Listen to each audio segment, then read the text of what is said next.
नमस्कार, बहुत स्वागत है आपका। आपके साथ मैं हूं मृदुल शर्मा और इस वक्त मैं मौजूद हूं यूक्रेन और पोलैंड की बॉर्डर पर। ये वही सड़क है जो पोलैंड से यूक्रेन की तरफ जाती है। आज यहां से महायुद्ध से जुड़ी हुई हर खबर आप तक पहुंचाएंगे। बुलेटिन में हम आपको ये बताएंगे कि राष्ट्रपति व्लादिमीर पुतिन ने अपने दुश्मनों को क्यों चेताया है और क्या कहा है। साथ ही हम आपको ये भी बताएंगे कि ब्लैक सी में किस तरीके से तैनाती बढ़ गई है और वहां पर क्या होने वाला है। इस बुलेटिन में हम आपको यह भी बताएंगे कि रूस ने पूर्वी और दक्षिणी यूक्रेन में अपने हमलों को बहुत ज्यादा बढ़ा दिया है और खेरसन प्रांत में वो अपनी करेंसी शुरू करने वाला है। तो अगले 1 घंटे में ही महायुद्ध से जुड़ी हुई हर खबर बताएंगे। बने रहिए हमारे साथ।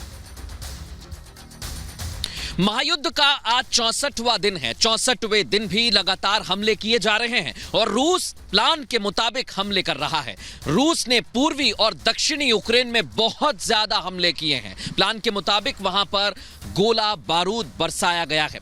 रूस की तरफ से लड़ाकू विमानों को भी मैदान में उतार दिया है और डोनबास के इलाके में यूक्रेनी सेना के कई ठिकानों पर बमबारी की गई है। वहां की तस्वीर क्या है और आज क्या क्या हुआ, इस रिपोर्ट में बताते हैं।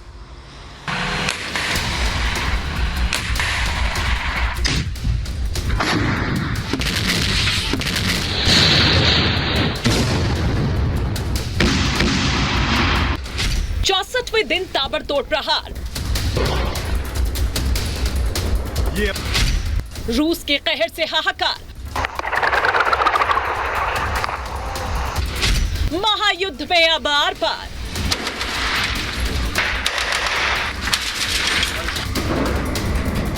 वक्त बीतने के साथ रूस और यूक्रेन की जंग और भी भयावह रूप लेती जा रही है। रूस ने यूक्रेन के शहर गांव सब खंडहर बना दिए और यह सिलसिला बदस्तूर जारी है। इस तस्वीर को देखिए, एक बड़ा धमाका और धुएं का विकराल गुब्बार आसमान को छूने लगा। यह डॉनबास की तस्वीर है, जहां रूस का गोला बारूद से भरा ट्रक तबाह हो गया। यूक्रेन के साथ जारी भीषण जंग के बीच रूस ने पूर्वी यूक्रेन को अपने निशाने पर ले लिया। पूर्वी यूक्रेन के कई इलाकों में रूसी सेना लगातार हमले तेज कर रही है। पूर्वी यूक्रेन में हालात बेहद खराब होते जा रहे हैं। यूक्रेन ने कहा कि रूस ने पूर्वी इलाकों के कई गांवों पर कब्जा कर लिया। डॉनबास को हथियाने के लिए रूस इन इलाकों पर कब्जा कर रहा है। पूर्वी यूक्रेन के लुहांस्क प्रांत का पोपस्निया शहर जंग की भीषण आग में जल रहा है। यहां पर रूस और एलपीआर के सैनिकों ने जमकर बारूद की बरसात कर दी है। देखिए, पूरा इलाका तबाही की गवाही दे रहा है। घरों से धुआं उठ रहा है। रूस की सेना लगातार हमले तेज कर रही है। पोपस्निया में चौतरफा तबाही का मंजर है। खंडर हो चुके घरों के मलबे का ढेर लगा है। सड़कों पर बड़े गड्ढे रूस के हमलों की कहानी को बयां कर रखे हैं।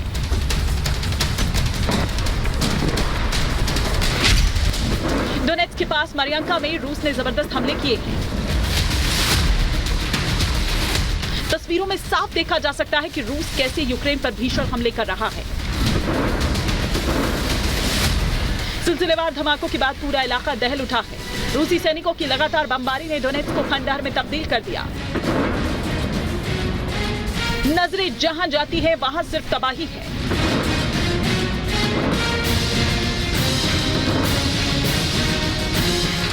ये तस्वीरें देखिए, यूक्रेन के सशस्त्र बलों पर एलपीआर के सैनिकों ने धावा बोल दिया। ड्रोन से ली गई तस्वीर में यूक्रेनी ठिकानों के पार धमाके को देखा जा सकता है। यहां मौजूद इस बीच खबर यह मिल रही है कि ब्लैक सी से बड़ा हमला हो सकता है, ऐसी आशंका जाहिर की गई है और ब्रिटेन की तरफ से यह दावा किया गया है कि रूस ने अपने जंगी जहाजों को वहां पर तैनात कर दिया है। इसके पहले भी ब्लैक सी वही जगह है जहां पर रूस का मॉस्कवा जहाज डूबा था और यूक्रेन पर रूस ने वहां से ताबड़तोड़ हमले किए थे। एक बार फिर से बड़े हमले की आशंका और खतरा बना हुआ है। वहां की स्थिति क्या है, इस रिपोर्ट से समझाते हैं।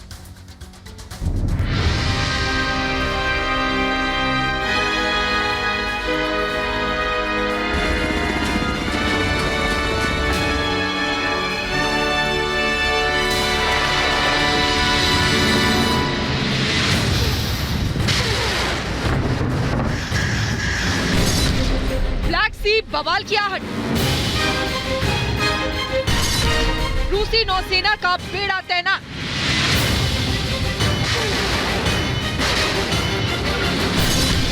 समंदर में मच सकता है बवंडर।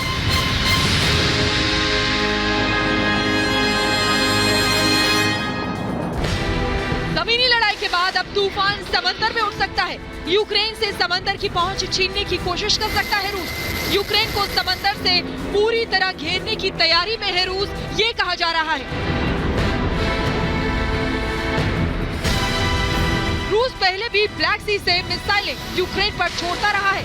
अब माना जा रहा है कि ब्लैक सी से रूस पूरी ताकत से आक्रमण करने की तैयारी में है। ब्लैक सी एक बहुत महत्वपूर्ण रास्ता है समंदर से व्यापार का। रूस यहां अपनी पहुंच बढ़ा रहा है। ब्रिटेन के रक्षा मंत्रालय ने दावा किया है ब्लैक सी में रूस के करीब 20 जंगी जहाज तैनात हैं। दावा किया जा रहा है कि रूस ने यहां पनडुब्बी भी तैनात कर दी है। हालांकि रूस मॉस्कोवा की जगह दूसरा युद्धपोत नहीं भेज पाया है, क्योंकि तुर्की ने बोस्फोरस स्ट्रेट से दूसरे देशों के युद्धपोत की आवाजाही पर रोक लगा दी है। लेकिन ब्रिटिश रक्षा मंत्रालय का दावा है कि रूस के पास भले ही मॉस्कोवा न हो, लेकिन उसकी नेवी ब्लैक सी में अभी भी बहुत मजबूत है। वो यूक्रेन पर समुद्र से कभी भी और कहीं भी हमले कर सकता है।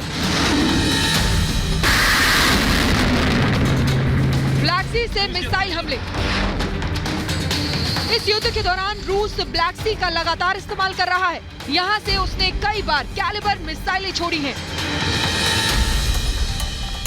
इस युद्ध के चलते ब्लैक सी से लगभग सारी आवाजाही बंद हो चुकी है। सेवास्तोपोल से ओडेसा तक रूसी नौसेना का दबदबा बढ़ता जा रहा है। ब्लैक सी रूस की रणनीति के हिसाब से भी बेहद महत्वपूर्ण माना जा रहा है। ब्लैक सी से 6 देशों की सीमा जुड़ती है। रूस, यूक्रेन, जॉर्जिया, तुर्की, बुल्गारिया और रोमानिया। इसमें एक बात और गौर करने वाली है, वो ये कि ब्लैक सी से लगने वाले 4 देश नाटो के सदस्य हैं। तुर्की नाटो सदस्य है, जॉर्जिया नाटो सदस्य है, बुल्गारिया नाटो सदस्य है, रोमानिया नाटो सदस्य है। जबकि यूक्रेन के नाटो की सदस्यता की जताने के बाद ही ये पूरा बवाल शुरू हुआ। रूस अपने आसपास नाटो की पहुंच नहीं चाहता। ब्लैक सी पर रूस का सबसे बड़ा बंदरगाह सेवास्तोपोल है, जबकि उसने यूक्रेन के महत्वपूर्ण बंदरगाह मारियोपोल पर नियंत्रण कर लिया है। वहीं खेर्सन पर भी उसका नियंत्रण बढ़ता जा रहा है। रूस ओडेसा को भी यूक्रेन से अलग करना चाह रहा है, ऐसा माना जा रहा है। यूक्रेन की समुद्र से पहुंच दूर करना चाह रहा है रूस। इससे सी ऑफ अजोव से लेकर ब्लैक सी तक रूसी नियंत्रण हो जाएगा। माना जा रहा है कि ब्लैक सी से रूस यूक्रेन को इसलिए भी काटना चाह रहा है कि अगर भविष्य में कभी वो नेटो का सदस्य बना तो भी उसकी पहुंच समुद्र से दूर रहेगी। यानी ब्लैक सी के पास नेटो का कोई 5वां सदस्य नहीं होगा। ये माना जा रहा है कि रूस पूर्वी और दक्षिणी यूक्रेन में अपने हितों और रक्षा के लिए एक नया गलियारा तैयार कर रहा है। क्रीमिया पर 2014 में ही रूस ने कब्जा कर लिया था। अब क्रीमिया के उत्तर में लगता यूक्रेन का खेर्सन प्रांत भी रूस के नियंत्रण में जाता दिख रहा है। मारियोपोल शहर रूस के नियंत्रण में जा चुका है। लुहांस्क और डोनेट्स्क को रूस ने मान्यता दे दी है। यूक्रेनी सेना को पीछे हटना पड़ रहा है, यानी धीरे धीरे पूर्वी क्षेत्र से यूक्रेन की सेना रूस की सीमा से दूर हो रही है। ब्लैक सी पर नियंत्रण होने से यूक्रेन और पीछे हट जाएगा। रूस के खिलाफ अमेरिका, नाटो समेत कई पश्चिमी देश हैं, वो यूक्रेन को हथियार भेज रहे हैं, सैन्य उपकरण भेज रहे हैं, लेकिन रूस को कोई फर्क पड़ता नहीं दिखाई दे रहा है। Bureau report, Republic Bharat. रूस के राष्ट्रपति व्लादिमीर पुतिन साफ कह चुके हैं कि यूक्रेन के मामले में कोई भी दखल अंदाजी बर्दाश्त नहीं करेंगे।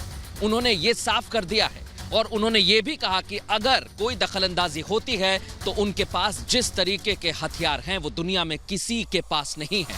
आखिर पुतिन की इस चेतावनी में कितनी दमदारी है ये भी हम आपको बताएंगे। साथ ही आपको बताएंगे कि रूस के पास ऐसे वो कौन से हथियार हैं जो दुनिया में किसी के पास नहीं है और वो कितने घातक हैं। इस रिपोर्ट से समझिए।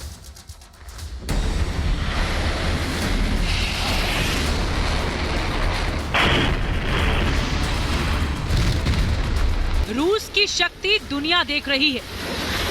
यूक्रेन युद्ध के 2 महीने हो चुके हैं। इसके बाद भी युद्ध थमने के बजाय और भीषण होता दिख रहा है।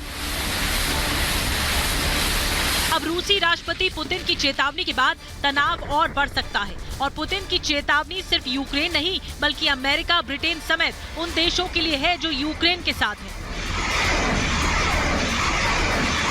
पुतिन ने अपने एक बयान में साफ कहा कि कोई दखलंदाजी करेगा तो रूस बर्दाश्त नहीं करेगा, बल्कि हम बिजली की रफ्तार से घातक पलटवार करेंगे।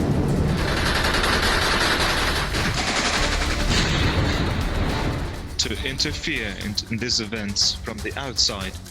अगर कोई बाहरी देश रूस यूक्रेन के मामले में हस्तक्षेप की कोशिश करेगा या रूस के लिए कोई रणनीतिक खतरा पैदा करेगा तो रूस उसके खिलाफ बिजली से भी तेज रफ्तार से जवाब देगा। कोई भी देश घमंड ना करे, हमारे पास सारे साधन मौजूद हैं और हम डींग नहीं मारेंगे। अगर ज़रूरत पड़ी तो हम उनका इस्तेमाल करेंगे। मैं चाहता हूं हर कोई ये बात जान ले, रूस ने इस मामले में सारे फैसले कर लिए हैं।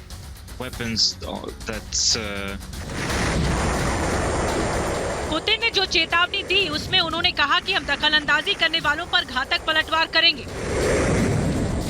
उन हथियारों की बात की जो किसी भी देश के पास नहीं है। तो पुतिन आखिर किन हथियारों की बात कर रहे थे? रूस के पास है ICBM,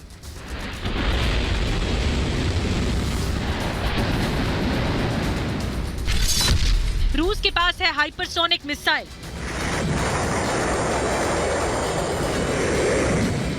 रूस के पास intercontinental ballistic missile, hypersonic missile है जो लंबी दूरी तक परमाणु हथियार ले जाने में सक्षम है।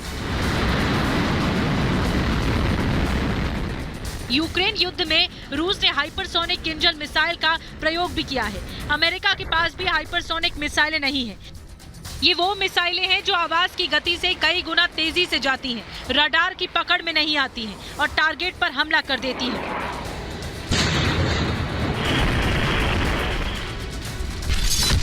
सरमट की शक्ति।